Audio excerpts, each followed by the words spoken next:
Muy buenas tardes a todos, bienvenidos a Post 55. Hoy tenemos el placer de tener al doctor Fernando González Chamorro. Él ahora os lo presentaré poniendo su perfil, también él os comentará a qué se dedica. Y bueno, lo primero de todo, daros la bienvenida, darle las gracias al doctor por estar hoy con nosotros contándonos más y conociendo un poquito mejor la incontinencia urinaria, este problema que afecta a muchas personas y que a veces pues por tema de timidez o de falta de importancia pues no le damos esa importancia que debiera tener. Así que lo primero de todo, antes de comenzar, pues quería daros la bienvenida a todos los que estáis en esos centros de mayores, en esas asociaciones que, bueno, gracias a vosotros podemos emitir también en directo y gracias a todas esas personas que estáis colaborando para que podáis transmitirnos estas preguntas, estos comentarios, estas dudas que tengáis acerca de este problema para que se las hagamos llegar al doctor. Bueno, voy aquí, tengo un montón de asociaciones, voy a dar la bienvenida a la asociación allí en La Coruña, en Málaga, Motril tenemos también, en Palencia, en Salamanca, en Sevilla, en Valladolid, en Vigo, en Zamora y desde aquí, desde los centros de mayores de la Comunidad de Madrid, pues tenemos de varios distritos, ¿no? Del 19, del 10, del 21, del 4, del 6 estoy aquí viendo. Y también, pues bienvenidos a todas estas personas que habéis accedido a través de Post 55, también pues esa difusión que hacen desde los centros de mayores y estáis directamente pues conectados o bien en vuestras casas o bien desde algún sitio donde os estén prestando un ordenador. Bueno, bienvenidos a todos y bueno, estoy leyendo por aquí, por el chat, como he comentado antes cuando hemos estado haciendo las pruebas de sonido, pues cuánta gente teníamos, un poco también para que el doctor sepa más o menos pues a cuánta gente se dirige, ¿no? Bueno, tenemos por aquí por la Asociación de Salamanca, dice nosotros, ahora somos 18, la de Zamora nos dice aquí estamos 21, en la Asociación de Motril nos dicen 22 asistentes, la Asociación de Vigo nos dicen que 11, con mal tiempo y casi de puente. Sí es verdad que ha coincidido un poquito esta charla online con lo del puente, pero bueno, os agradecemos a todos que estéis ahí y ya después de la charla, pues ya a disfrutar más si cabe del puente. Y luego aquí nos dicen en Valladolid 28 personas, en el distrito 19 del Centro de Mayores de aquí de la Comunidad de Madrid, aquí somos 18 entre todos, nos comentan por aquí por el chat. La Asociación de Sevilla dice ahora 9, pero tenemos apuntadas a 25 personas. Bueno, irán llegando supongo, que siempre a veces nos retrasamos un poquillo en la llegada. Luego también el Centro de Mayores de aquí del Distrito 6 nos dice 21 y esperando que termine de sentarse más gente. O sea que estáis todavía ahí colocando sillas, así que nada, os esperamos unos minutitos para que podáis estar ahí todos bien atentos. Nos dicen de la Asociación de La Coruña, dice Jai, dice 18 y llegando. En el Distrito 8 nos dicen dispuestos a escuchar 21. También aquí en el Distrito 21 nos dicen nosotros somos 17, pero falta gente por llegar también. Y aquí en Palencia dice, aquí tenemos un problema, no vemos al doctor ahora, te aviso si cuando hable seguimos sin verle. Vale, seguramente la persona que esté allí en la Asociación de Palencia, que nos comentáis esto, ahora mismo todavía el doctor no tiene lo que es la cámara activada, así que ahora cuando le pasemos el control la va a activar, hemos hecho pruebas con él anteriormente y le hemos visto perfectamente, así que ya veréis cómo le veis sin ningún problema. Bueno, aquí gracias a vosotros, desde la asociación nos dicen que gracias. A ver, en el distrito 4, 15 asistentes, en Salamanca, nos dicen gracias a vosotros, ok, gracias, todo perfecto. Tengo por aquí una asociación que todavía no me ha hecho el ok, un distrito, voy a de todas formas conectar con ellos a un poquito más adelante a ver qué me comentan. Y vamos a comenzar antes de nada, pues como os comentaba, presentándoos al doctor, seguramente pues lo habéis visto en la información que hemos difundido desde Post 55, le habéis visto también en ese pequeño vídeo que nos ha grabado para decirnos de qué va a ir la charla y lo que nos va a comentar. Él es el doctor Fernando González Chamorro, él es urólogo, jefe clínico del Servicio de Urología y Cirugía Robótica del Hospital San Rafael de Madrid. Bueno, nos pone aquí cum laude, sobresaliente, pero yo creo que eso también lo demuestra pues todos sus años de experiencia y que él es experto en el tratamiento de la incontinencia urinaria y pionero de la implantación en España de la neuromodulación sacra o marcapasos para el control de la vejiga urinaria. Ahora nos explicará un poquito más acerca de este tema. Y sobre todo, pues yo creo que lo fundamental es que nos dé esa tranquilidad sabiendo que hay una solución para cada uno de los problemas, para cada persona, que es una de las cosas que me gustó mucho cuando nos grabó el vídeo, que nos dijo eso, ¿no? Que cada persona tiene un tratamiento específico y que hay muchos tratamientos que no requieren, pues a lo mejor operación y que se pueden solucionar de una manera sencilla y que muchas veces, pues a lo mejor por un poco de vergüenza al contarlo al médico, pues no se lo decimos y nos callamos un poco este problema. Entonces, a ver si yo estoy segura que él nos va a dar esa confianza. Él ya veréis que es una persona muy cercana y nos va a dar esa confianza para luego cuando vayamos al doctor ya verle de otra manera. Bueno, voy a explicar un momentito antes de empezar y darle paso al doctor lo que es el uso de la plataforma que estamos utilizando, sobre todo para recordar estos medios de comunicación que tenemos. Lo primero de todo, habéis aterrizado o habéis entrado en lo que es el panel de participantes, que es este que estáis viendo ahora mismo. Por eso me estáis viendo a mí y ahora cuando pase el control y la cámara al doctor, pues le vais a ver a él. Aquí tenéis su nombre, ¿vale? Por eso nosotros somos lo que son los panelistas, ¿vale? Luego tenemos la comunicación por chat. Esta comunicación pues podéis directamente desplegar el chat en esa pestañita de ahí arriba o también si queréis tenéis una franja azul donde podéis pues abrir ese chat y nos podéis escribir. Tenemos también otros botones de comunicación, esa mano levantada, si queréis hacer alguna pregunta o demás, pues levantamos la mano y así yo estaré atenta. Yo controlo un poquito lo que son las preguntas, ¿vale? O sea que todo lo que veis que vais lanzando aquí por el chat y preguntas, comentarios y demás y dudas, las vamos a ir leyendo, las vamos leyendo durante la sesión, pero al final dejamos un ratito para las preguntas después de que acabe un poco la exposición del doctor y yo se las hago llegar, ¿vale? Así que podéis irlas durante toda la sesión mandándolas, ¿vale? Tenemos también otros botones de comunicación que los podéis desplegar al lado de esa mano levantada con ese globito ese tic hacia arriba y si os fijáis hay un cuadrito que se os va a desplegar, se va a abrir y ahí podéis responder pues con ese tic verde en afirmativo, ese no si queréis decir que no en algo y luego también pues si veis que la explicación va un poco rápida o a lo mejor queréis que comentemos algo de nuevo, que el doctor vuelva a repetir alguna cosa, pues también os lo podéis indicar con esa persona en color verde. Tenemos también la persona en color rojo, por si veis que a lo mejor lo que es la imagen o algo se queda un poquito parada, puede ser por tema de conexión, así que os agradecemos que nos lo indiquéis con esa persona en color rojo y así nosotros detectamos si es un problema puntual de alguno de vosotros o si es tema de nuestra conexión.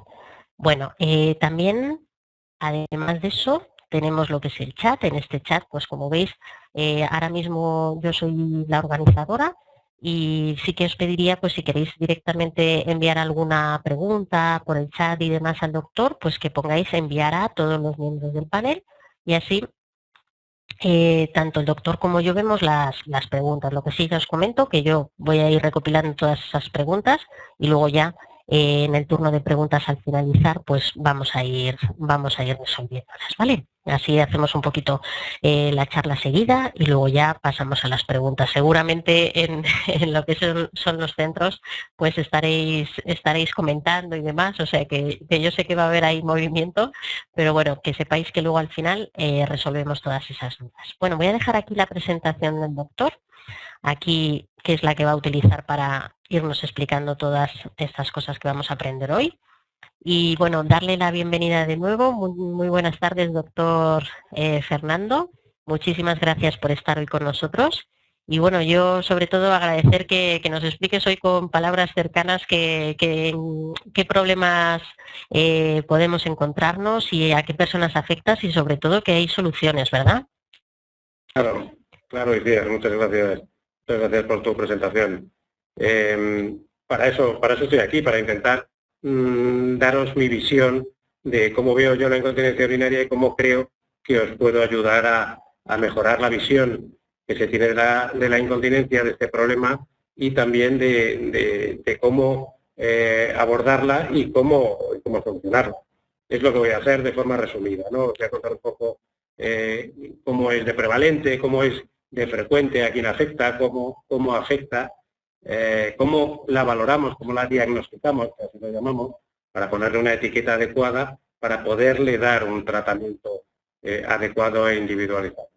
Y luego os daré unas pequeñas ideas sobre los resultados, ¿no? Porque hay mucha gente que cree que los resultados de los tratamientos pues no son buenos. Y en algunos casos es así, pero en la gran mayoría hoy en día los resultados son bastante buenos y bastante aceptables. Perfecto. Muchas gracias, Fernando. Antes de comenzar, le robo un minutito para decir que todos los que estáis en directo, estupendo para que nos podáis hacer llegar esas preguntas, pero toda esta sesión se está grabando. Nosotros luego la editamos y la publicamos para que a lo mejor gente que ha estado quiera volver a verla, o gente que por lo que sea no ha podido estar en directo, que la pueda ver, ¿vale? Y también esta presentación que va a compartir el doctor, pues nosotros luego la publicamos. Y así, lo digo por los que estáis ahí ya con los apuntes para coger apuntes, que sepáis que también vais a tener esta presentación, ¿vale? Pues muchísimas gracias, doctor, y cuando quiera podemos empezar. Perfecto, muchas gracias. Bien, aparte de la magnífica presentación que me ha hecho Iciar, bueno, yo os quiero decir que yo soy urólogo, y los urólogos, para que no lo sepas, somos especialistas del aparato urinario masculino y femenino. Es verdad que somos los médicos del aparato genital masculino, pero tanto como un 30% de nuestros pacientes son mujeres, ¿no? Y niños en un porcentaje variable dependiendo de si nos dedicamos o no a la urología pediátrica. Quiero decir que hay muchos urólogos, o todos los urólogos, sabemos manejar la incontinencia urinaria. En nuestra formación, que mi formación ha sido pública, en grandes hospitales públicos de Madrid, y hace 10 años dejé la medicina pública y me dedico a la medicina privada en el Hospital de San Rafael, que tenéis en la imagen, una imagen modala de hace unos años, que está en el centro de Madrid, que pertenece, como creo que sabéis, a la Orden de San Juan de Dios, que tiene muchos hospitales en toda España y en el mundo, y que aquí formamos hace ya 15 años un servicio que hoy en día somos 8 urólogos dedicándonos a todos los ámbitos de la urología y en especial desde hace años a la incontinencia urinaria.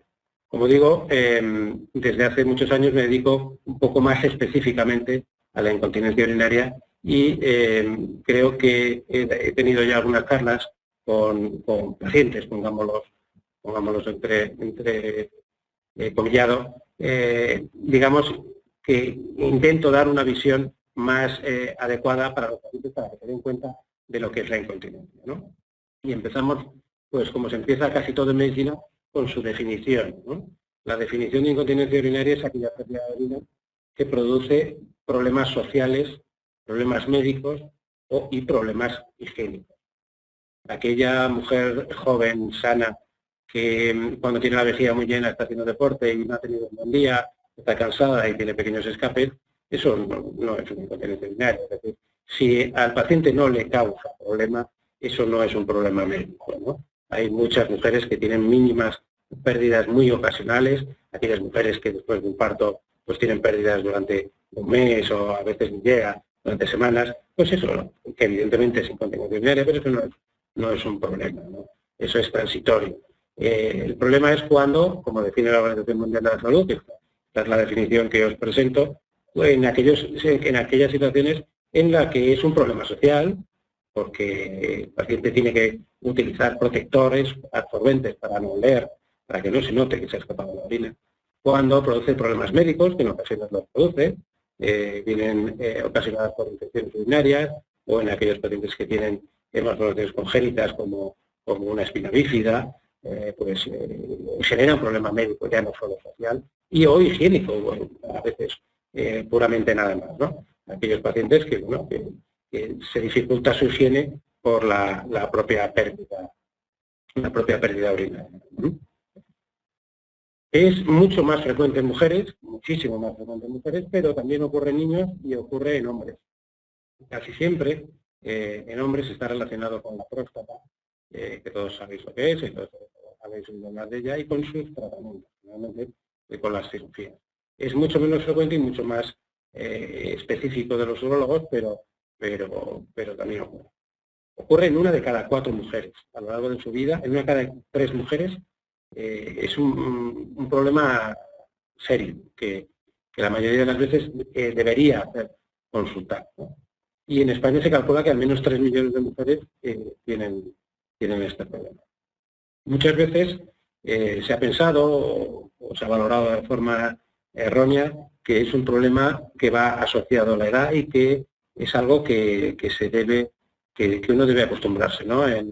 Ahora ya menos, pero hace unos años, cuando yo empezaba, las mujeres mayores, las mujeres con más de 75 años, pues digamos que lo tenían asumido que no podían retirarse la compresa una vez ya llegado el periodo de la menopausia, porque después de la menopausia, que es cierto que ocurre más frecuentemente después de la menopausia, siempre comenzaba a escaparse la orina y la mujer no podía retirarse la compresa, ¿no?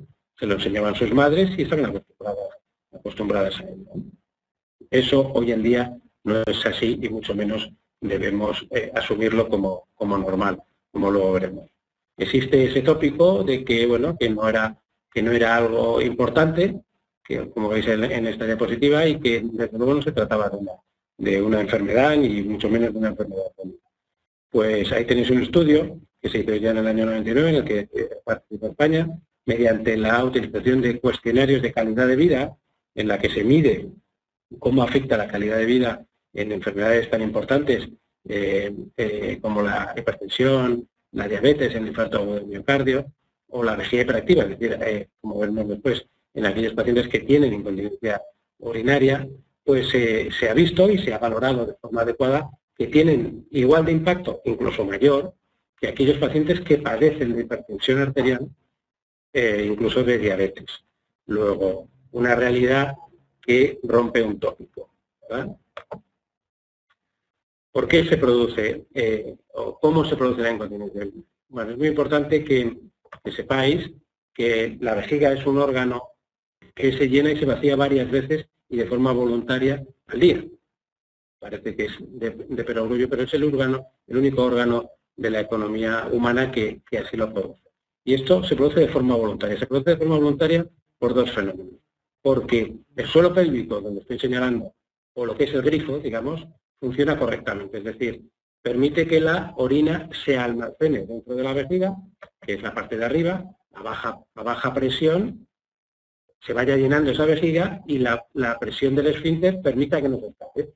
Eso exige que el esfínter sea competente, es decir, la parte de abajo sea competente, y muchos problemas que afectan al suelo pelviano, que es todo este suelo que contiene tanto la vejiga como la vagina como el recto, esté adecuadamente soportado para que funcione correctamente ese grifo.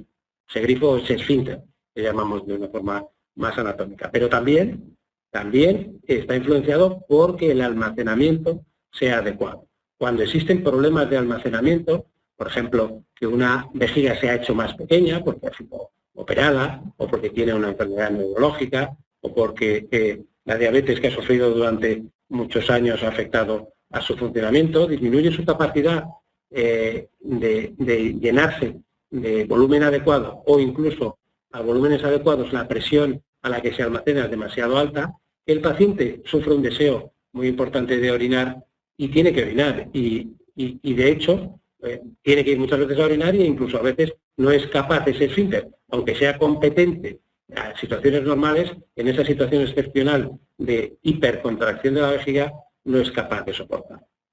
Se puede producir una mezcla de ambos y se puede producir por malformaciones congénitas.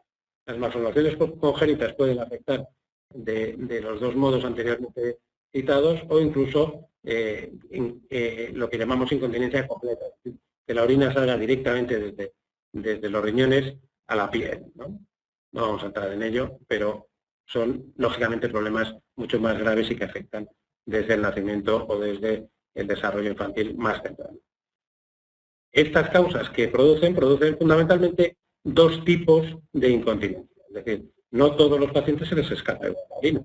Los 2 tipos fundamentales es lo que llamamos incontinencia de esfuerzo e incontinencia por urgencia. La incontinencia de esfuerzo es aquellos escapes de orina que se producen cuando el paciente realiza algún esfuerzo o tos o una risa y generalmente no va precedido ese escape de deseo miccional.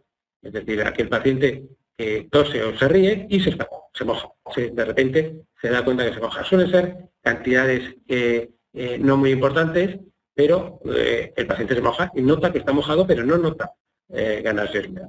Esta es la incontinencia típica que ocurre después de los partos, temporalmente, pero en aquellas situaciones en las que se daña el suelo pélvico, como comentábamos antes, que soporta el esfínter, el grifo, para contener la orina, cuando esto falla o está afectado, digamos, de forma parcial, pues se produce lo que llamamos la incontinencia de esfuerzo.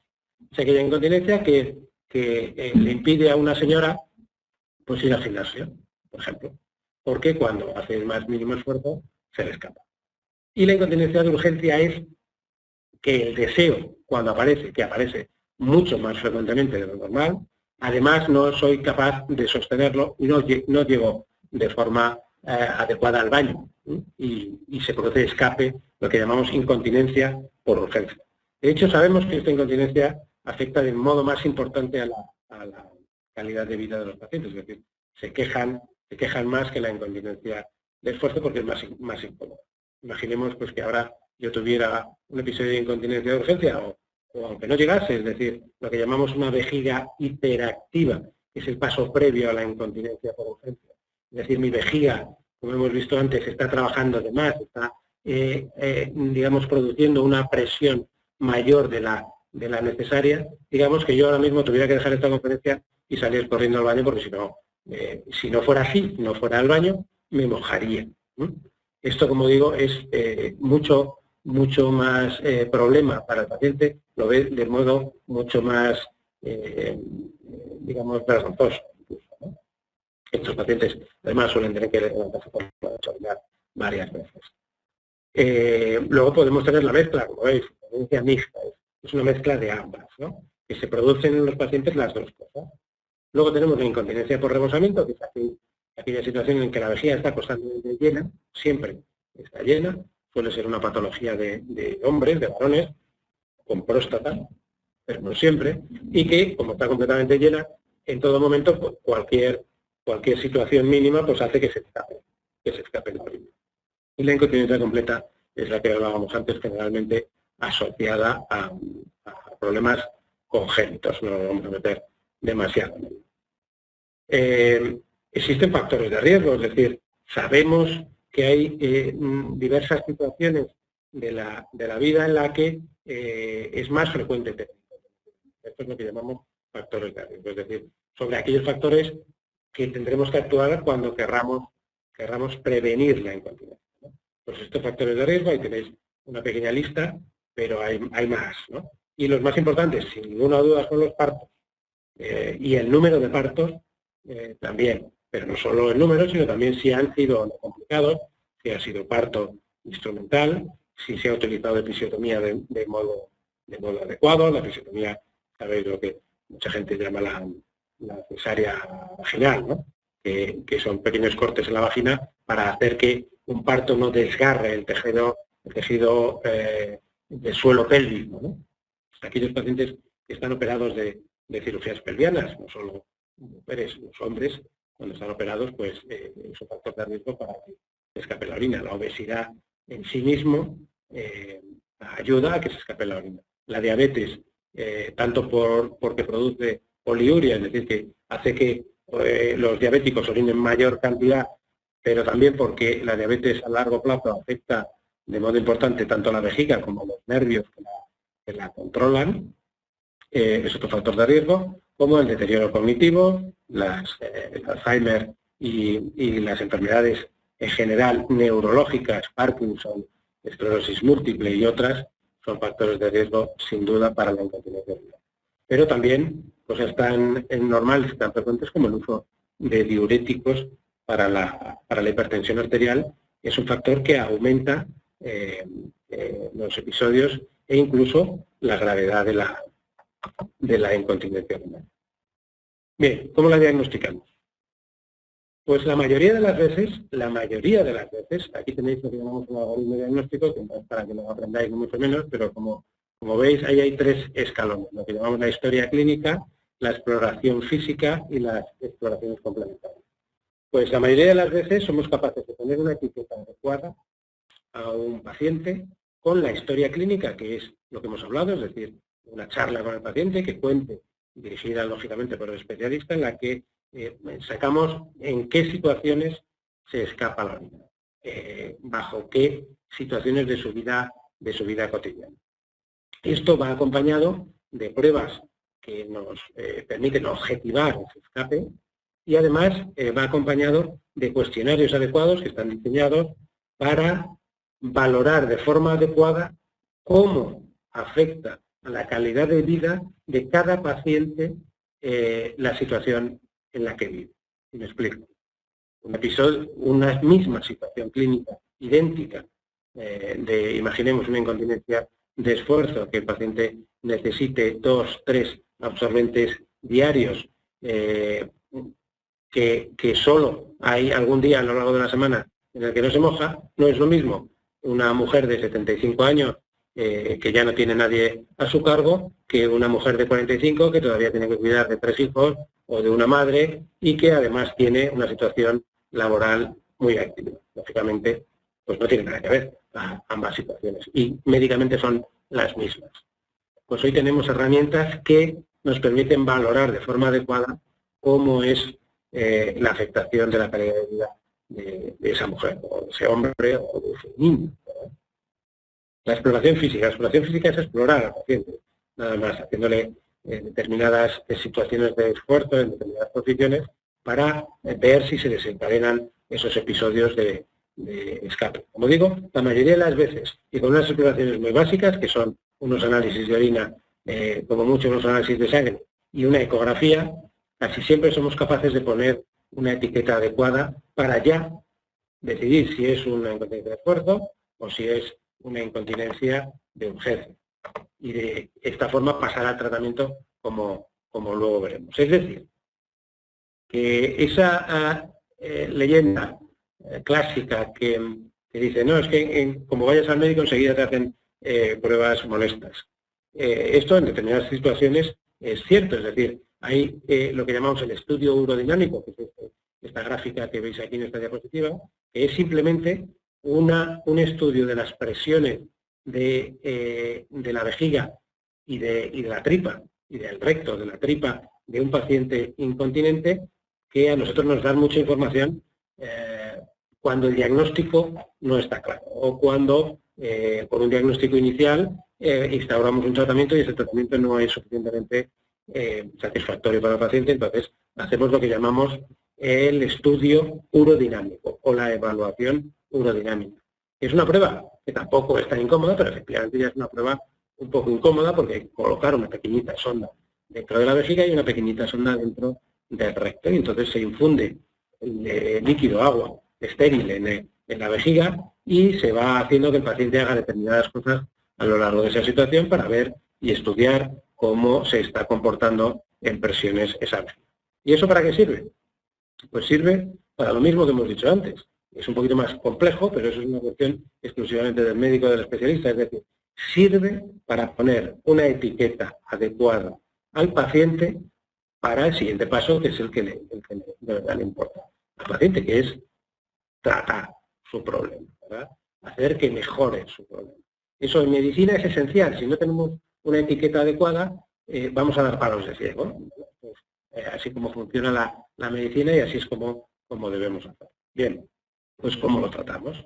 Pues es muy importante, aunque hay pocas situaciones en las que ocurre, hay situaciones en las que ocurre que la incontinencia de orina es solo un síntoma inicial de una enfermedad más seria, que puede, lo insinuaba al principio, producir infecciones de orina e incluso afectar a la función de los riñones. Luego, el primer paso es preservar la función de los riñones todo paciente que presente incontinencia. No vamos a decir más sobre ello, pero es muy importante. Pero tratar y prevenir de forma adecuada también las infecciones, como segundo paso. Y ya pasar a lo que es el tratamiento específico de la incontinencia. Hoy en día debemos tener claro, y si no es así y no lo hacemos así, no lo estamos haciendo correctamente, que el tratamiento debe ser individualizado.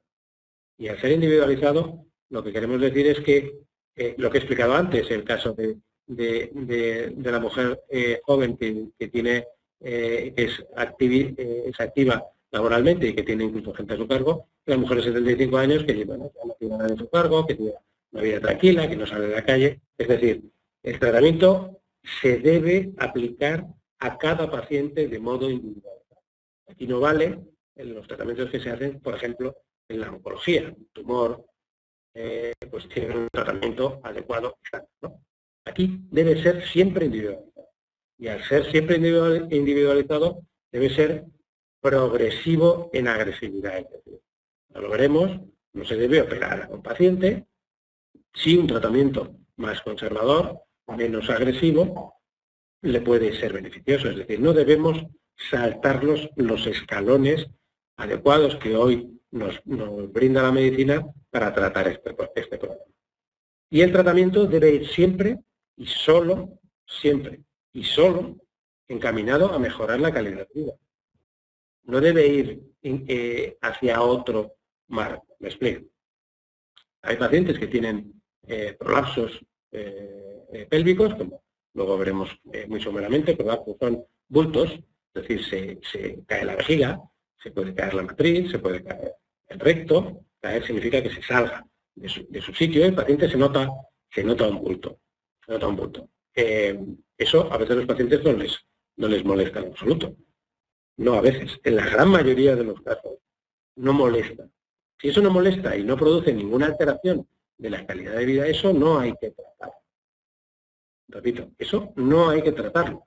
Aunque exista un defecto en la estructura anatómica de un paciente, que lo hay y es objetivable médicamente, existe todavía gente que cree que eso se debe tratar. Hoy en día sabemos que eso no se debe tratar. Si ese problema no va asociado a afectación de la calidad de vida de un paciente, por supuesto los anteriores, de hipertensión o de afectación de los riñones, es evidente. Pero, como digo, si no afecta la calidad de vida, no hay que tratarlo. Pongo otro ejemplo más gráfico. Aquella mujer de 85 años que se le escapa la orina, pero que consulta por otra cosa, y en el desarrollo de la historia clínica, las preguntas que se le hace a la paciente, efectivamente se objetiva que se le escapa la orina, pero para el paciente no es un problema, al principio no hay que tratarlo, no tiene más discusión. Pero además tenemos que intentar evaluar de forma objetiva los resultados de lo que hacemos. Es decir, muchas veces dentro de nuestro mundo creemos los médicos que hemos resuelto un problema y si se pregunta al paciente no es así. Viceversa. A veces también ocurre lo contrario, menos frecuentemente, pero también ocurre lo contrario. El paciente opina que está resuelto cuando el médico no lo ve completamente así. Y hoy en día tenemos también herramientas que nos permiten evaluar de modo objetivo los resultados. Bien, pues vamos a meternos ya en el tratamiento. Y el tratamiento, pues el tratamiento es fundamentalmente la incontinencia de esfuerzo y de la incontinencia artificial. La mixta, pues es el arte adecuado del médico de mezclar entre los dos tratamientos, ¿verdad? Empezamos con la incontinencia de esfuerzo. El tratamiento de la incontinencia de esfuerzo es escalonado como se ve numerado ahí. Unas medidas generales, que ahora comentaremos, una rehabilitación del suelo pélvico, algunos medicamentos, muy pocos, pero algunos medicamentos hay dentro de nuestro armamentario que puede mejorar la incontinencia de esfuerzo, y por último, y en último caso, la cirugía. La cirugía, ¿por qué está subrayada ahí en negrita? Porque sus resultados son espectacularmente superiores a todos los anteriores. Es decir, que aquellos pacientes en los que las medidas generales, una rehabilitación del suelo pélvico adecuada y como mucho medicamento o ni eso es suficiente y queremos obtener una mejoría rápida y segura, pues está justificado en el paciente correctamente informado pasar directamente a la cirugía sabiendo que es el tratamiento más efectivo de los cuatro, pero sin duda ninguna el más efectivo de todos. Bien, empezaremos por las medidas generales. Las medidas generales son cosas que a veces son de perogrullo. Hay pacientes, suele ser lo contrario, ¿no? Los pacientes que se les escapa la orina de forma intuitiva y sin pensarlo tienden a beber menos. Si beben menos, orinan menos cantidad y se dan cuenta que se les escapa la orina. Pero que se escapa menos la orina, menos cantidad, porque beben menos, orinan menos cantidad y entonces lógicamente se les escapa menos.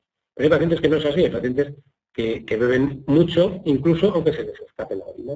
Es decir, que hay pacientes que se les puede restringir la ingesta de líquidos porque no hay riesgos de que eso pueda aumentar, como todos sabemos, todos sabéis, la posibilidad de urinarias y de formación de piedras y otras cosas. Por ejemplo, la reducción del consumo de café. El café es un irritante, un estimulante de la vejiga. Pacientes que toman mucho café, que tienen sobre todo episodios de incontinencia de urgencia, pero también de incontinencia de esfuerzo, las medidas generales son comunes para ambas incontinencias, ¿no? Y reducir el consumo de café pues puede ayudar mucho. La corrección del estreñimiento, cualquier factor que disminuya el riesgo del prolapso genital, del daño del suelo pélvico que hemos visto, tanto cirugías como ejercicios físicos muy violentos y protección del suelo pélvico. Hay profesionales deportistas de élite que tienen condiciones de esfuerzo porque no se han protegido adecuadamente su suelo pélvico. La actividad regular, el ejercicio físico es muy bueno para controlar mejor la incontinencia, aunque como he dicho es más frecuente en mujeres más activas, la incontinencia urinaria, sobre todo la de esfuerzo, pero la actividad física regular sabemos que potencia y mejora la actividad del suelo pélvico. La corrección de la obesidad es evidente que reduce clarísimamente los episodios de incontinencia de esfuerzo de forma muy significativa. Otras medidas generales, lo que llamamos el entrenamiento de la vejiga. Simplemente perder unos minutos en explicar a las mujeres o a los hombres, incluso a los niños, cómo funciona la vejiga, pues aprenden un montón de cosas, digamos, para hacer lo que llamamos una micción retardada, y cuando el paciente tiene deseos de orinar y ha orinado hace 20 minutos, pues aprende con reloj en mano, con el segundero, a decir, pues voy a aguantarlo 30 segundos. Y eso ayuda mucho a controlar determinados episodios de incontinencia. La micción programada la utilizamos mucho, por ejemplo, en la enuresis, de los niños pequeños que no son capaces de controlar la vejiga pasados ya los 6 años por la noche, y entonces utilizamos mucho la micción programada. El habituamiento de lo que es el funcionamiento de la vejiga, es decir, simplemente, por ejemplo, rellenar lo que llamamos un diario miccional, que es guardar y medir lo que uno orina cada vez que orina durante 24 horas y apuntarlo en un papel. Eso muchas veces ayuda enormemente a que el paciente controle mejor su vejiga y así se le escape menos la orina. Todo ello de una forma refuerzo repetitivo, de tal forma que nos ayuda a controlar mejor la vejiga. Sin duda este tratamiento estas medidas conservadoras son mucho menos efectivas que la cirugía, que ofrece mejorías muy variables, entre un 30 y un 75%, y que como mucho produce un 10% de curaciones. Como mucho, 1 de cada 10 mujeres somos capaces de curar con estas medidas conservadoras. Pero hay muchas mujeres, que les mejora de forma importante y a veces suficiente.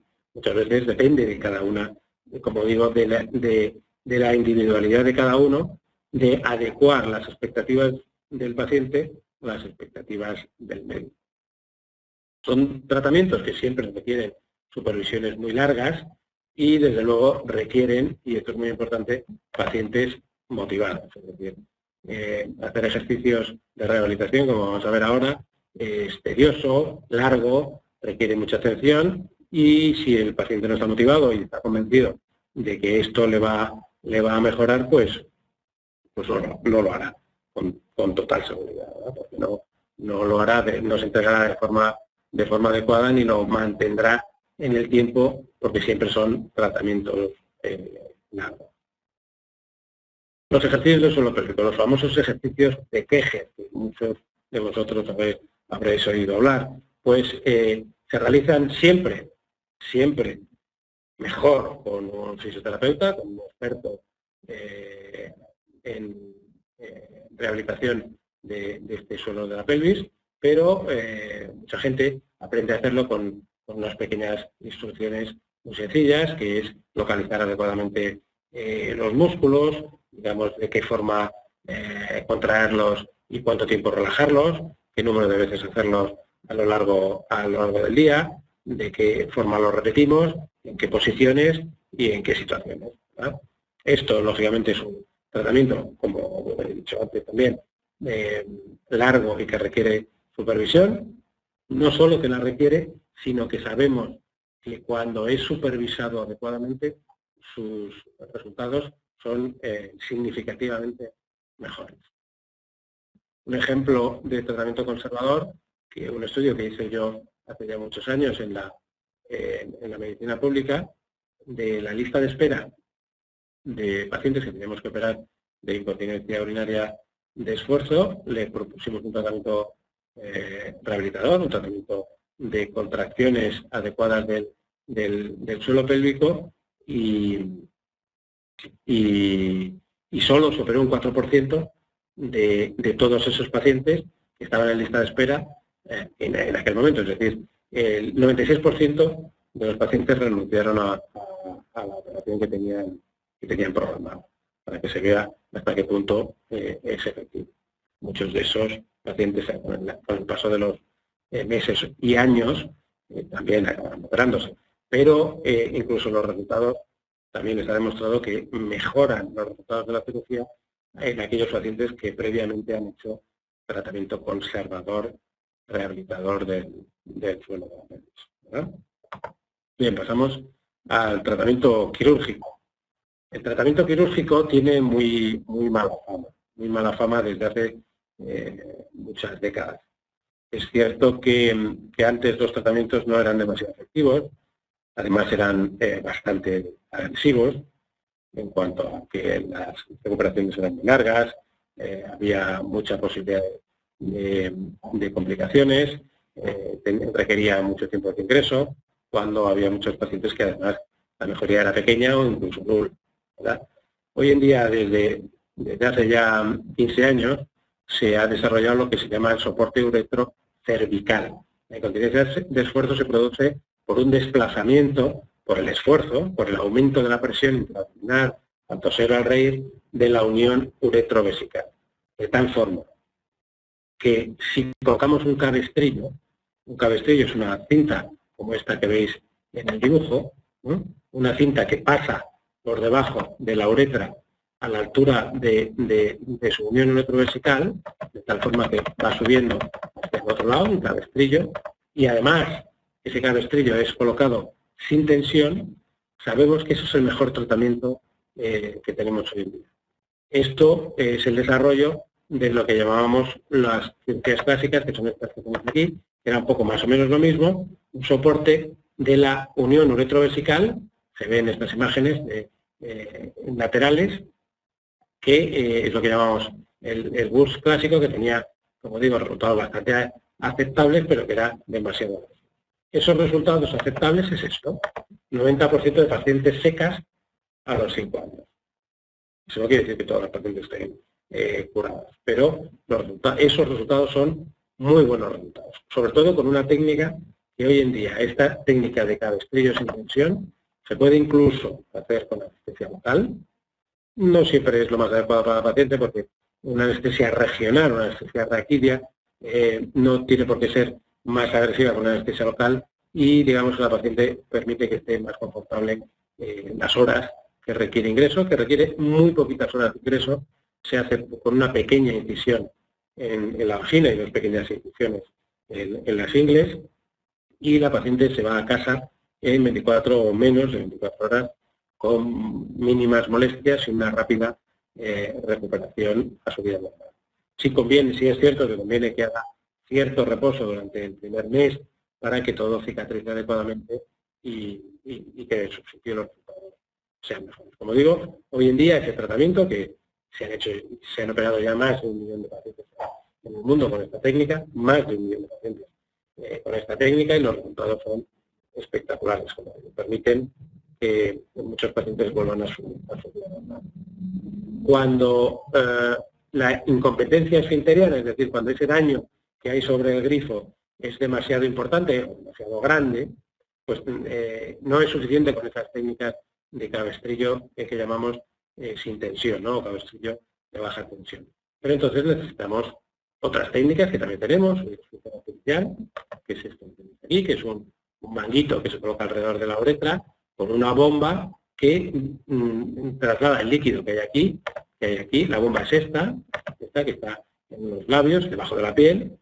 El manguito es este alrededor de la uretra, y esto es un reservorio que lleva el contenido al manguito para que el manguito se cierre y la orina no se escape. El manguito es este, y que la orina no se escape. Cuando el paciente tiene ganas de orinar, comprime la bomba varias veces, de tal forma que el líquido que está en el manguito se va al reservorio y permite que el paciente orine. Esto es lo que llamamos un esfínter urinario artificial. Se han hecho ya más de 10.000 implantes en el mundo. Tiene sus complicaciones, su dificultad de manejo, pero tiene unos resultados magníficos, tanto en hombres como en mujeres y como en niños. A veces ese cabestrillo que hemos comentado no puede ser sin tensión y tiene que ser con más tensión, y se utilizan diferentes técnicas de sujeción de ese cabestrillo al hueso o a otras sustancias para que esa presión que hacemos sea mayor, porque hay una incompetencia completa del grifo. También utilizamos sustancias que se inyectan alrededor de la uretra, con dispositivos parecidos a estos, para que esa resistencia que ofrece la uretra a la salida de la orina sea mayor. Este es el tratamiento quirúrgico de la incontinencia de esfuerzo. Si además de la incontinencia el paciente sufre prolapsos de los órganos pélvicos, como antes, pues el cuello del útero está, en vez de estar en esta posición, pues está en esta o incluso en esta, fuera. El recto lo mismo, sale por aquí, por la pared de la vagina, se desplaza por el orificio, el introito, lo que llamamos el introito vaginal, y se desplaza también hacia afuera, pero por aquí se produce el prolapso del recto. O un prolapso de la vejiga, lo mismo, la vejiga está aquí, se cae, va cayendo por la pared de la vagina hasta que se sale, y la vejiga puede llegar hasta aquí, lo que llamamos el prolapso máximo, el prolapso grado 4. Hoy en día, al mismo tiempo que se corrige la incontinencia, porque estos son factores de riesgo, como hemos dicho antes, que favorecen los escapes de orina, como digo, al mismo tiempo que se corrige la incontinencia, se corrige el prolapso mediante la utilización de mallas de polipropileno, con cirugía vaginal, se reconstruye la vagina y se colocan mallas como las que utilizan, equivalentes a las que se utilizan para las hernias convencionales, de tal forma que esa malla lo que hace es que la cicatrización se produzca a su alrededor y soporte, digamos, sustituya a los tejidos músculo-aponeuróticos defectuosos del suelo de la pelvis. O bien, más modernamente, y cuando tanto estas cirugías vaginales con mallas han fracasado o incluso se han complicado, porque tienen complicaciones al utilizarse mallas, se pueden lo que llamamos extruirse, que se sale la malla del tejido y la vagina, pues se puede utilizar cirugía robótica, que en nuestro centro la tenemos, que consiste en sujetar, digamos, estos órganos desde dentro a el hueso del coxis que está aquí con la utilización de mallas. Esto modernamente se realiza con el robot Da Vinci, que veis en esta imagen, y en nuestro centro lo realizamos ya desde hace algún tiempo con resultados muy buenos con nuestros colegas de Burdeos en Francia. Bien, ahora pasamos a la incontinencia de urgencia. No sé si voy muy deprisa o voy adecuadamente. Bien, ya estamos avanzando y estamos terminando. El tratamiento de la incontinencia de urgencia, las medidas generales son las mismas que hemos comentado antes, y lógicamente deben ser igualmente aplicadas desde el principio.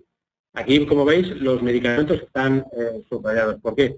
Porque los medicamentos es el mejor tratamiento que tenemos, el más fácil y con resultados más que aceptables para que estos pacientes mejoren.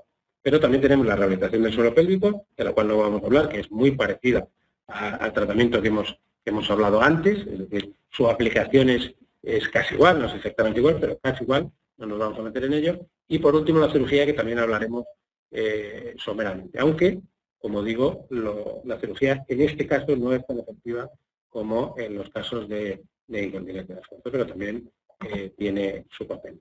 El tratamiento médico que tenemos, es decir, las pastillas, es muy abundante.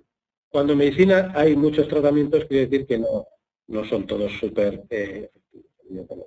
Pero ahí tenéis esa lista, en negrita los tres últimos. El Mirabegrón es un medicamento muy reciente, de aplicación en España desde hace escasas semanas, y sus resultados son muy buenos. Tenemos pacientes que mejoran su calidad de vida de modo muy significativo en pocas semanas, y pacientes que hasta un 75-80% de los pacientes podemos conseguir que estén secos. Que, como veis, comparándolo con el tratamiento quirúrgico anterior de incontinencia de esfuerzo, no es tan efectivo, pero sí tenemos resultados bastante buenos. Y los medicamentos últimos son la garifenacina, la fesoterodina, pero los anteriores también son muy útiles.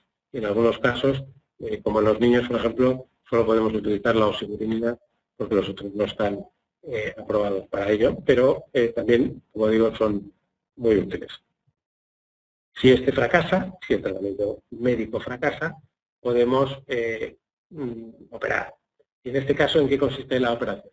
En este caso, aunque tenéis una pequeña lista anterior, lo que cuentas es lo que tenéis en negrita y subrayado, que es la toxina botulínica, el Botox, el famoso Botox que se utiliza para cirugía plástica y para espasticidad en neurología.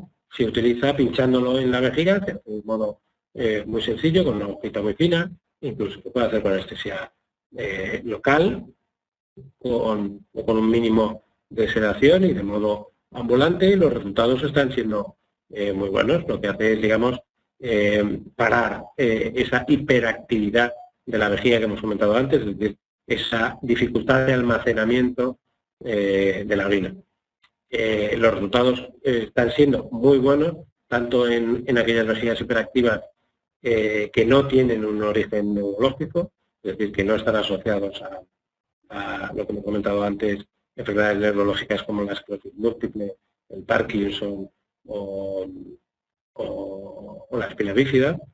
Y como digo, sus resultados son muy buenos a medio plazo, pero como se trata de una toxina, su efecto dura lo que dura la toxina. Es decir, impepinablemente al cabo de los meses hay que repetir. Pero es verdad que en algunos pacientes, o en muchos pacientes, esa mejoría es duradera, en meses, 9 meses, un año, y se puede repetir todas las veces que uno quiera, de tal forma que se vuelve a recuperar la calidad de vida obtenida por el tratamiento previo. Y lo hemos comentado antes, nuestro grupo fue pionero en la implantación de la neuromodulación de raíces sacras, lo que hay mucha gente que conoce como el marcapasos.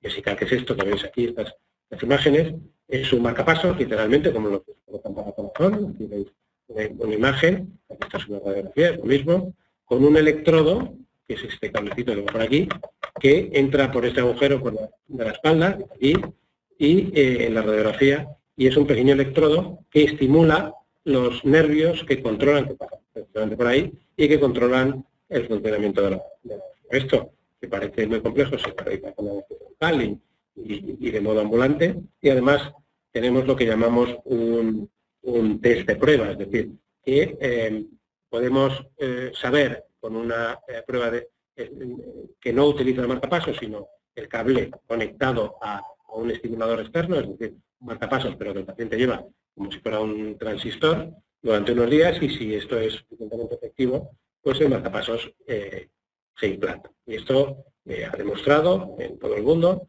que puede ser capaz de mejorar de modo significativo la calidad de vida de aquellos pacientes que tienen una vejiga hiperactiva que no se controla ni con medicamentos ni con las medidas generales que hemos comentado. Y voy a poner un ejemplo muy sencillo, de paciente real que yo he tratado, mujeres jóvenes que necesitan levantarse al baño hasta 20 veces en la noche y que están constantemente mojadas. Son situaciones muy serias en las que estas medidas parecen muy agresivas, pero en realidad son poco para el problema que intenta resolver.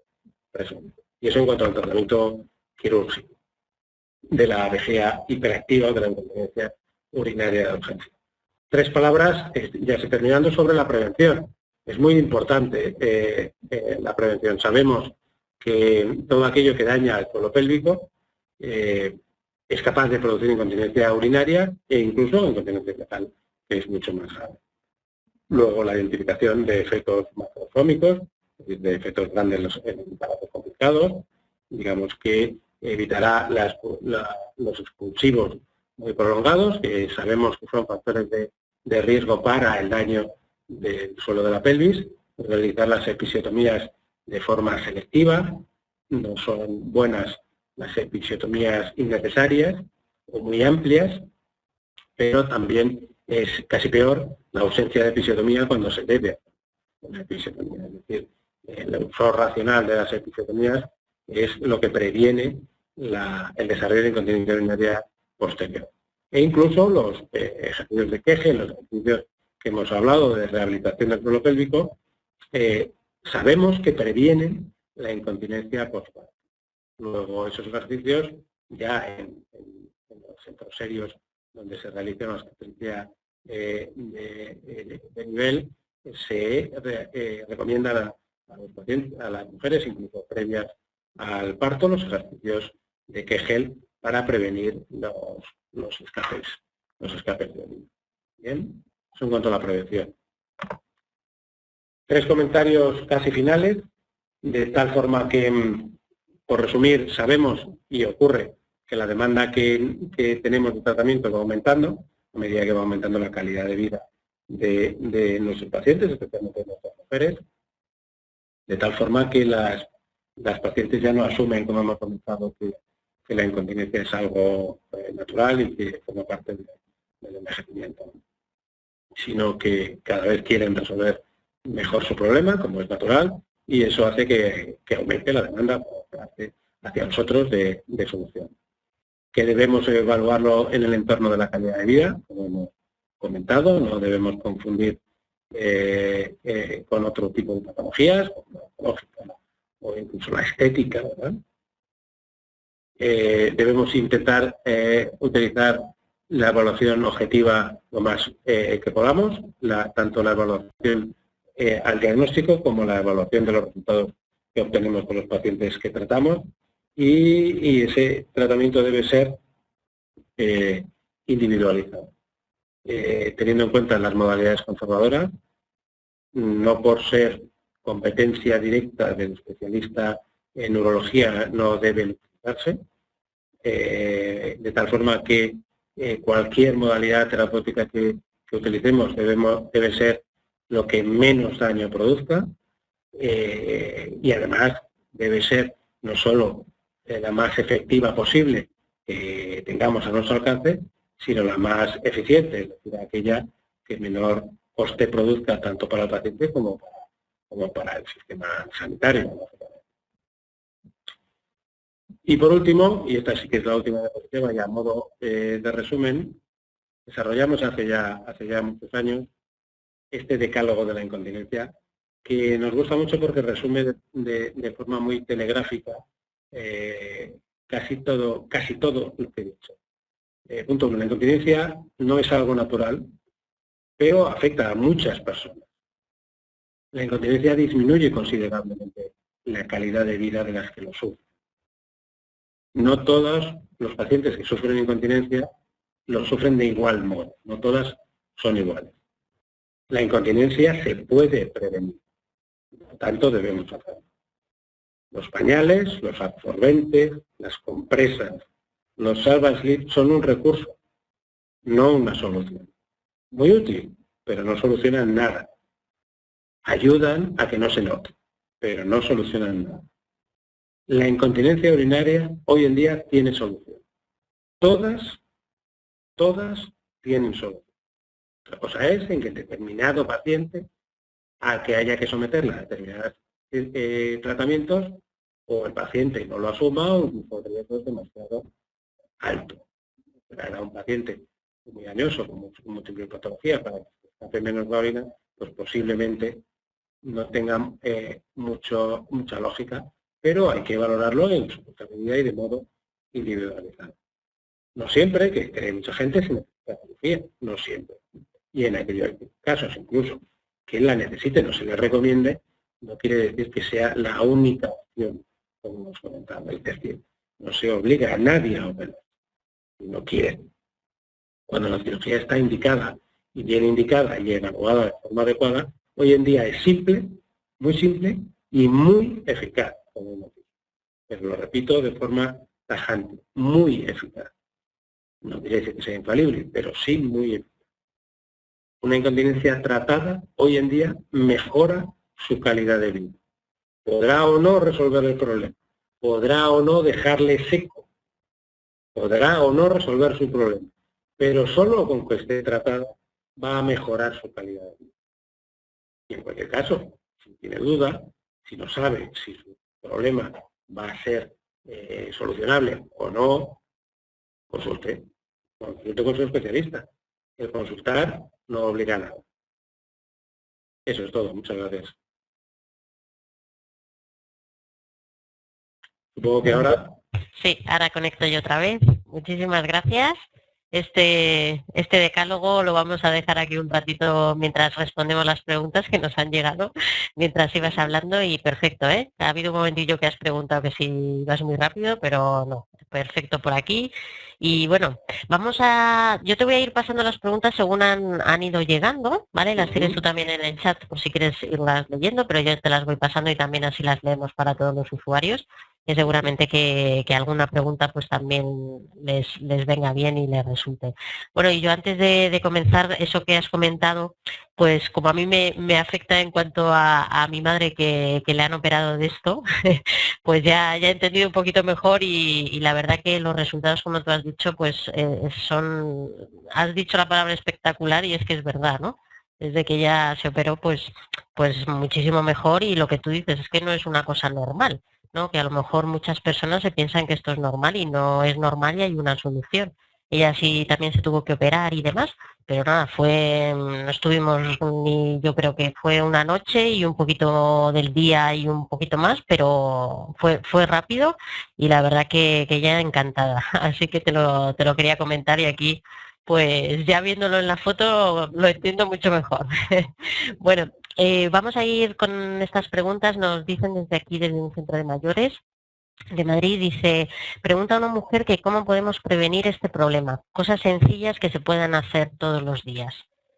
Pues lo he dicho, lo más fácil y lo mejor es los ejercicios de Kegel. Los ejercicios de Kegel, que son los ejercicios que he comentado en nuestra página web, que habéis visto en alguna de las diapositivas, los podéis encontrar. Son ejercicios muy sencillos que el paciente puede hacer en su casa. Es cierto que es mejor que los haga asistido por un experto fisioterapeuta. Es como lo mismo que el que hace rehabilitación cuando le quitan la escayola después de romperse el codo, por ejemplo. Pues si lo hace con un fisioterapeuta, pues es mejor. Pero hoy en día se pueden hacer de forma muy adecuada los mismos ejercicios que hacen las mujeres posparto.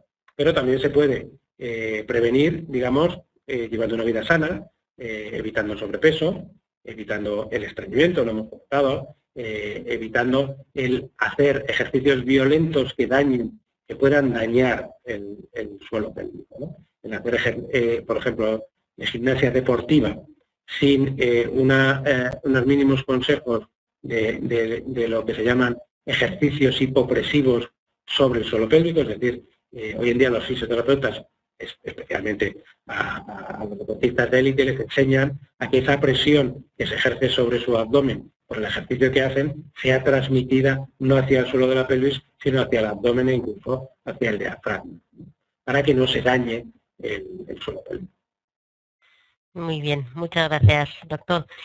Continuamos con otra pregunta que nos dicen, a ver, desde también un centro de mayores de aquí de Madrid. Dice, en otras charlas nos han dicho que la alimentación influye en muchas cosas. Dice, ¿también en esto?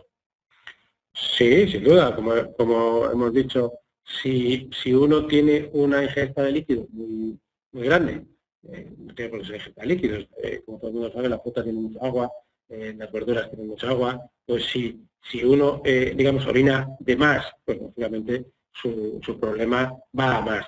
Hay determinadas dietas que producen estreñimiento, que como hemos dicho, también es un factor de riesgo para la incontinencia. No influye tanto como en otras patologías, como por ejemplo la hipertensión o la diabetes, pero sin duda la alimentación y sobre todo, evidentemente, toda la obesidad influye. Es decir, la vida sana y la alimentación sana es buena también para la incontinencia urinaria. Muy bien, bueno, me están aquí saltando, porque nos están comentando desde los centros, me está saltando un poquito el chat, voy a hacerlo un poquito más grande para poder verlo entero, ahí perfecto, porque bueno, me comentan también que ha estado la cosa animada cuando iba comentando alguna cosa y alguna cosa no la han escuchado, así que me parece a mí que vamos a tener simplemente que repetir rápidamente alguna, pero vamos a ver esta, dice... Dicen desde el centro de mayores, dice, si es necesario operarse, dura mucho la operación. Supongo que esto también dependerá un poquito, ¿no? Claro, pero como he dicho, si es la incontinencia de esfuerzo, que es la que más frecuentemente tiene indicación quirúrgica, dura muy poquito la operación. Cuando son casos no complicados, dura escasamente 20 minutos y como he dicho, el ingreso como máximo de 24 horas. Si no hay complicaciones, e incluso en determinadas situaciones, si uno se opera temprano por la mañana, se puede ir a casa por la tarde.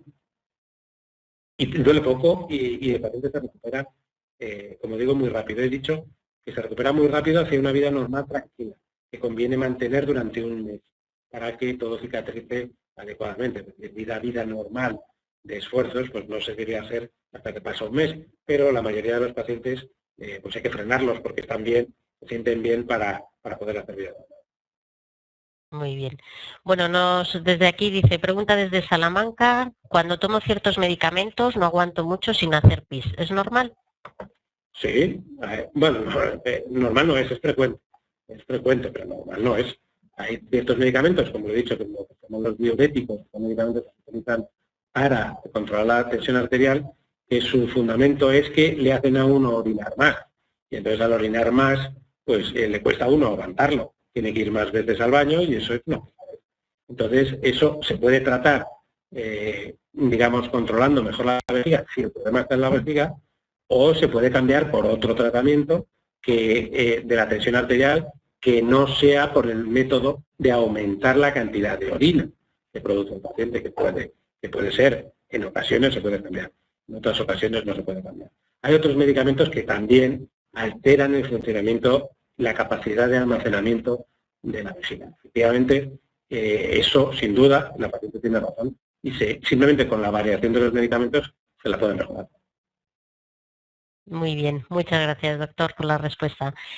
Nos dicen por aquí, dice la próstata, desde Palencia, dice la próstata tiene mucha culpa de la incontinencia. Es un comentario, simplemente no una preguntilla, Sí, pero sí, ¿no? sí, sin duda, sin duda. La próstata tiene menos culpa de la que creemos. Probablemente tiene más culpa los urólogos. Lo que pasa es que la mayoría de los pacientes que se les escapa la orina después de tratar la próstata es por un beneficio mayor. Es decir, estamos hablando casi siempre de cáncer de próstata. Y el tratamiento del cáncer de la próstata, desgraciadamente, a muchos pacientes les provoca incontinencia. Hoy en día, con las técnicas que ya incluso hemos comentado, la cirugía robótica para el cáncer de próstata ha disminuido de forma muy importante esto. Aunque hay pacientes que padecen de la próstata, como he comentado, y tienen incontinencia por rebosamiento y algunos incontinencia por urgencia, pero menos de lo que parece. Muy bien. Bueno, nos dicen desde Málaga, aquí se nota los malagueños, dice, igual que ha dicho que el café es un estimulador, la cerveza le pasa lo mismo. Aquí está Manuel que nos pregunta esto, no sabemos si aposta antes de la feria, es verdad que estar allí ya con los preparativos, dice es broma. Lo que sí es verdad es cuando se bebe cerveza se necesita ir antes al baño, ¿no? Estas Sí, bebidas que sí es verdad que producen, ¿no? Yo creo que todas las bebidas que llevan alcohol. sin duda. Hay algunas que por doble motivo. El alcohol produce poliuria, es decir, aumento, igual que los diuréticos, aumento de la cantidad de orina que se produce, y esto lógicamente hace que uno vaya más veces al baño, pero los hay también, como el café, que estimulan las contracciones de la vejiga, como por ejemplo la Coca-Cola, el té, la cerveza también. Es decir, que es un doble mecanismo. Por dos motivos producen un aumento de la frecuencia. Ujú. Muy bien. Nos preguntan desde otro centro de mayores, dice, ¿cuánto puede durar el posoperatorio? Ya lo hemos respondido un poquito con el tema, comentado. así que pasamos a otra preguntilla. Dice, ¿qué se hace en la rehabilitación si nos la diagnostican? La rehabilitación lo he comentado más o menos por encima, ¿no? En la imagen que tenía una mujer tumbada. Se le enseña a la mujer a conocer los músculos del suelo pélvico que ella es capaz de contraer y relajar, de tal modo que los entrena. Los entrena de modo activo, la paciente, contrayéndolos y relajándolos, pues igual que el que hace pesas, ¿verdad?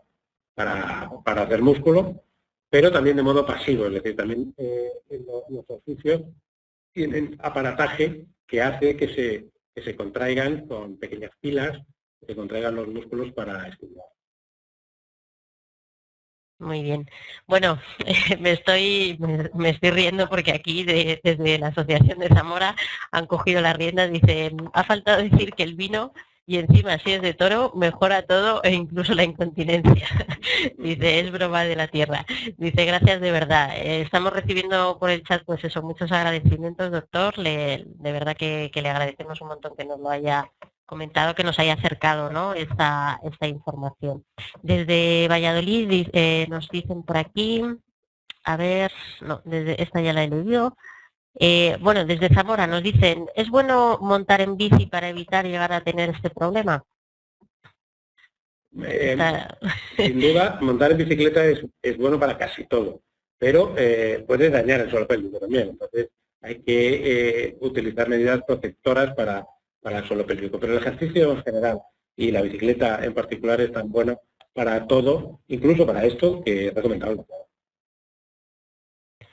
Muy bien. Sí, eso también se ha comentado en alguno de estas charlas también que hemos tenido acerca de la próstata y demás, y sí es verdad que se ha comentado el tema y bueno, pues parece que sí que preocupa. A ver, nos dice por aquí una mujer, Begoña, dice que una vez le explicaron en un curso de menopausia que había ejercicios que fortalecen estas zonas. ¿Podría recomendar algunos? Esta preguntilla, como nos ha llegado un poquito antes, yo creo que no se habían visto esos ejercicios, pero vamos, de lo que ha comentado, sobre todo, pues hacer hincapié es que es bueno hacerlos con un especialista, ¿no? Sí, sobre todo con un experto que conozca no tiene por qué ser el médico especialista, puede ser un fisioterapeuta, y como digo, a veces uno mismo aprende a hacerlos. Los ejercicios de Kegel se llaman, ¿no? Son los ejercicios, los músculos que se utilizan, por ejemplo, para cuando uno tiene diarrea y no puede aguantar, pues contrae los músculos para que no se escapen las heces. Pues esos mismos músculos, que son los músculos que contraen y que cortan el chorro de la orina cuando está orinando, son esos músculos los que hay que entrenar. Y como todo entrenamiento, pues que le digan a Rafa Nadal cuántas veces está la pelota. Pues cuantas más veces se dé, mejor, ¿no? Muy bien. Bueno, nos preguntan desde aquí, desde Madrid, dice, pregunta Loli, que los medicamentos, ¿qué consiguen? ¿Se toman también cuando uno se opera? O sea, yo creo que ha sido un poco cuando explicaba el tema de esa medicación. No sé si se nos lo puede hablar un poquito. Sí. Ahí a veces es donde está el arte de la medicina, ¿no? Cuando combinar tratamientos, cuando se pueden combinar o se pueden utilizar para ambas situaciones. En general, como he dicho, prácticamente siempre los medicamentos son antes que la terapia. Si fracasan los medicamentos, entonces se plantea la cirugía. Es cierto que a veces se combinan, ¿no? Pero hoy en día, lógicamente, y parece de perogrullo, pero todo el mundo lo piensa, o si no lo piensa, solo es pararse a meditarlo por un momento, es mucho más sencillo y tiene muchos menos efectos secundarios tomar medicamentos, aunque sea por periodos largos, que operarse.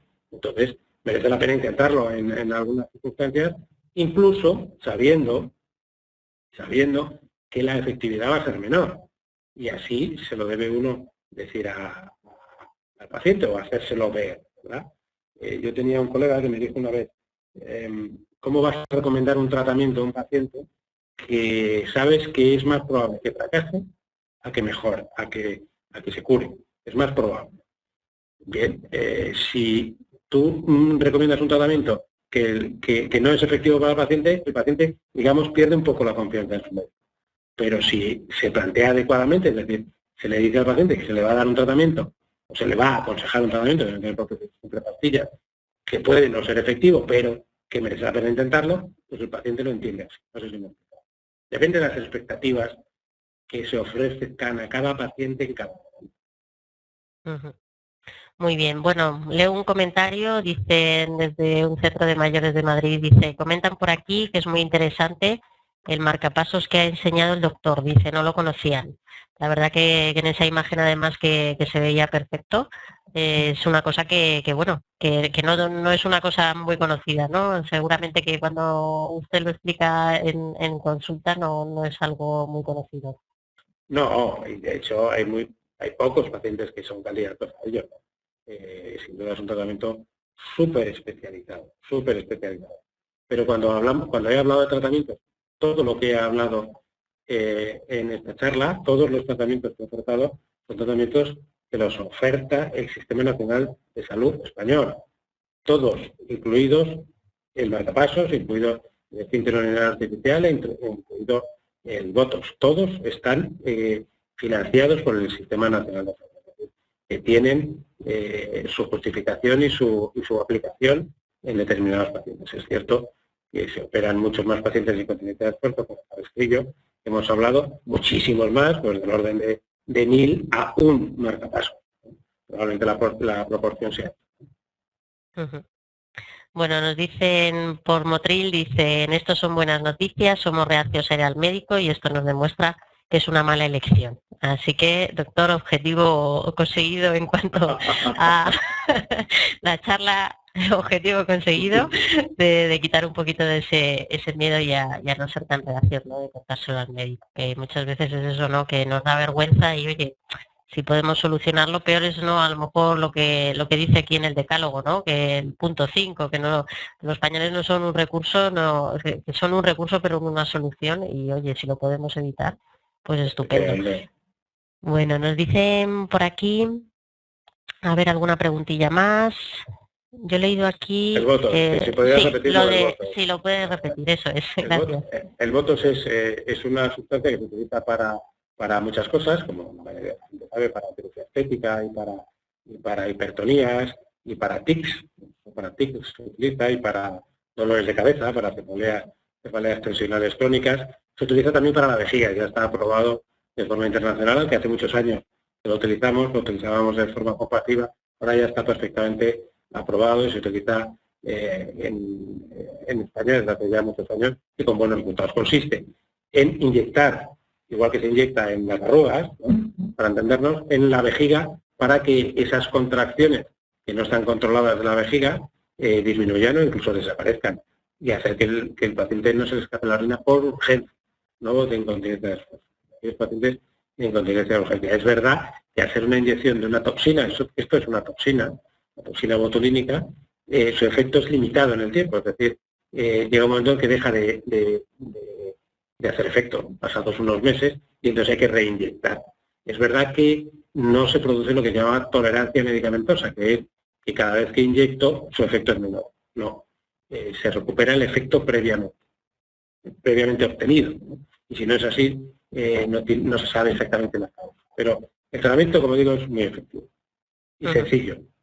Muy bien, o sea que el Botox no solo sirve para pone quitar las arruguitas, sino que también tiene esta maravillosa opción. Muy bien.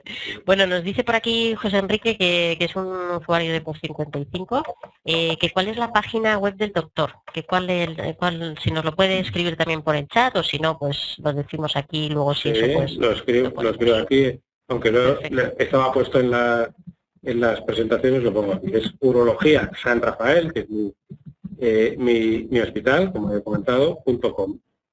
San Rafael, bien. Sí, si lo puede enviar a todos los participantes, y así también ellos lo tienen. De todas formas, lo publicaremos en la página de Post 55. ¿Dónde dice enviar?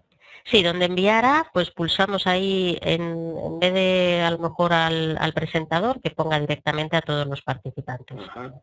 A todos los asistentes, ¿no? O todos los asistentes, vale. Sí, todos los asistentes enviar. urologiasanrafael.com. Perfecto. Nos preguntaban también aquí al principio algo que ha comentado del tema de los riñones. No sé si ha quedado un poquito ahí, puede ser que sea pues en un momento que todavía no lo había explicado bien, pero también si lo quiere comentar. Sí, todo el mundo conoce pacientes que tienen espina bífida. Cuando hablo de espina bífida no es la espina bífida sintomática que uno simplemente tiene un pequeño defecto de la fusión de las vértebras posteriores, sino lo que llamamos el mielomeningocele, es decir, aquellos niños que han nacido con problemas en las médulas, ¿no?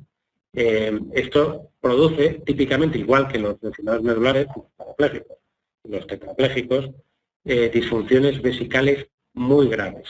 Cuando digo muy graves es pacientes que tienen incontinencia, no son capaces de controlar su orina, pero por un problema en el almacenamiento de la orina en su vejiga, de tal forma que la presión es tan grande en su vejiga que sus riñones dejan de funcionar.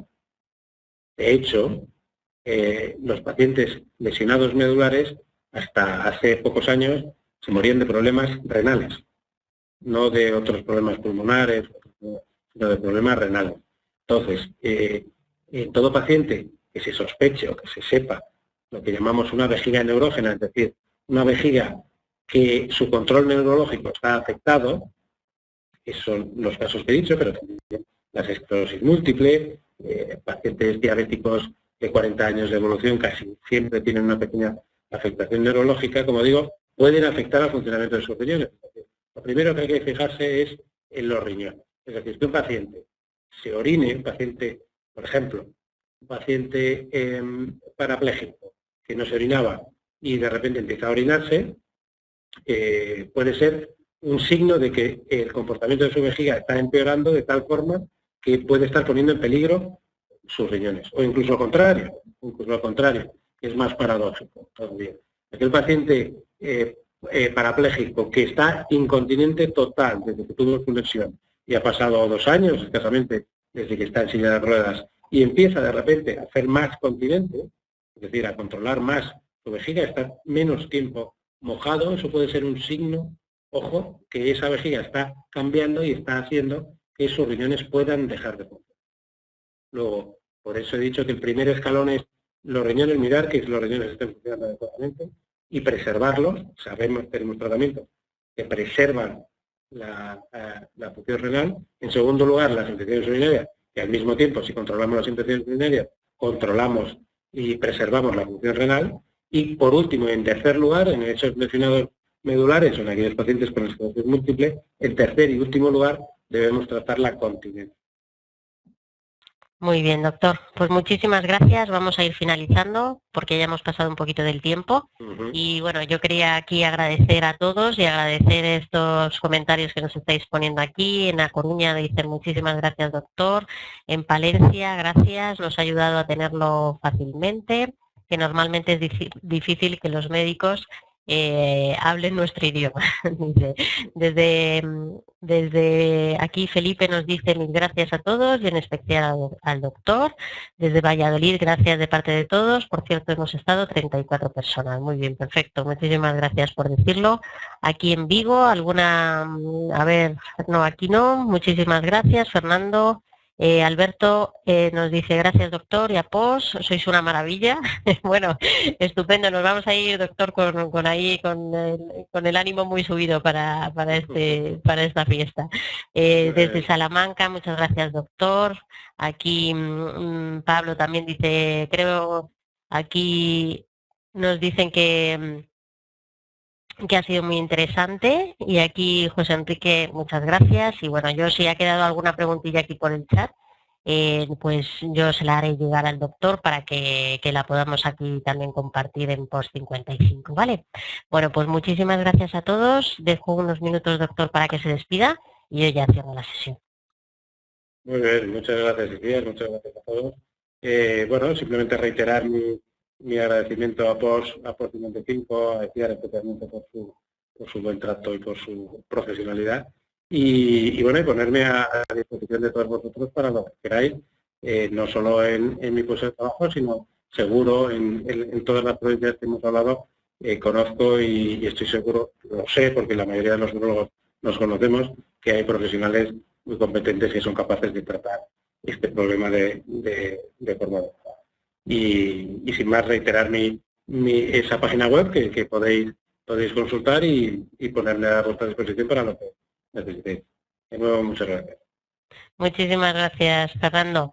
Bueno, ya habéis visto el ofrecimiento del doctor, porque sí es verdad que, claro, entre especialistas y más sobre un tema así tan especial, pues ellos se conocen, así que cualquier pregunta que tengáis nos la podéis hacer llegar, o directamente desde la página del doctor, pues ahí le podéis enviar. Nosotros, si ya os comento, queda alguna pregunta sin resolver, se la hacemos llegar al doctor, y agradecer a todas esas asociaciones, esos centros de mayores que habéis estado ahí pendientes, a todas esas personas que conectáis allí y que acercáis, ¿no?, esta información a los mayores, pues también agradeceroslo desde aquí, desde Post 55. Otra vez, muchísimas gracias, doctor Fernando, por estar hoy con nosotros.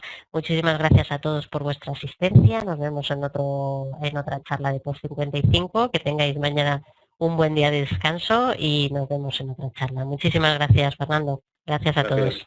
Hasta luego, muy buenas tardes.